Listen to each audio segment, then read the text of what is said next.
Eli materiaalina on tällä kertaa tämmöinen ilmakuivuva massa.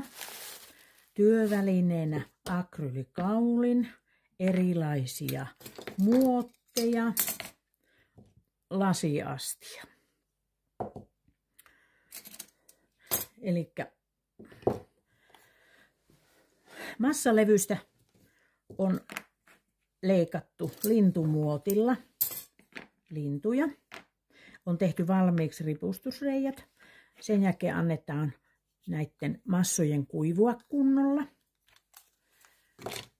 On otettu servetistä, tämmöisestä kaunista keväisestä servetistä, tämä päällimmäinen kerros, ohut päällimmäinen kerros. Ja lintujen päälle on laitettu tämmöistä liimaa, eli ihan servettitekniikalla on tehty.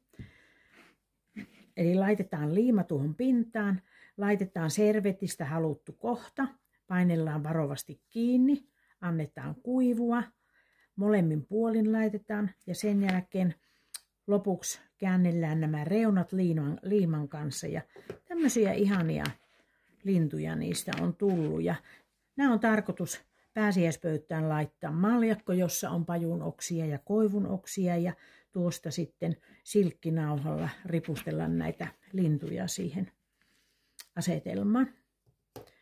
Ja samalla tavalla on tehty piparkakkumuotilla massasta, otettu tämmöisiä massapipareita ja tämä pinta on sitten kaulimen alle laitettu liina ja tehty sillä tätä kuvioa tähän.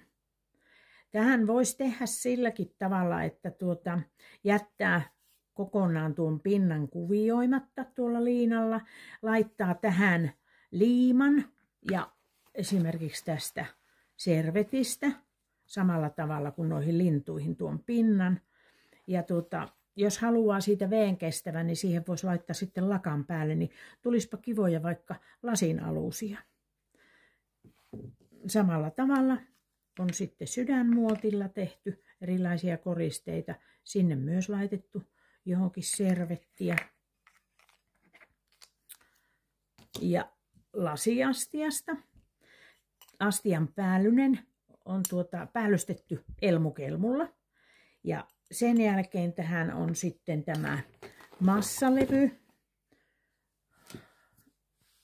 laitettu. Siitä on koristeltu pinta, muotoiltu sen astian mukaiseksi, annettu kuivua. Otetaan astia pois ja edelleenkin kuivatetaan kunnolla tuo sisuspuoli. Sitten tässä on maalannut valkoisella akryylimaalilla ton sisuksen.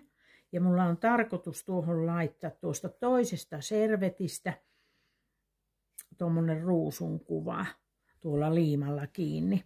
Ja tämänkin voisi sitten, jos haluaisi sitä kosteuden kestävän, niin laittaa sillä lakalla vielä, mutta ei välttämättä. Siinäpä on sitten jo valmis pikkuastia, esimerkiksi koruja tai jotakin muuta pientä tavaraa varten. Ja tämänkin materiaalin kanssa niin oikeastaan mielikuvitus tai sen puute asettaa vaan ne rajat. Että ei muuta kuin askartelemaan ja mukavia askarteluhetkiä kaikille.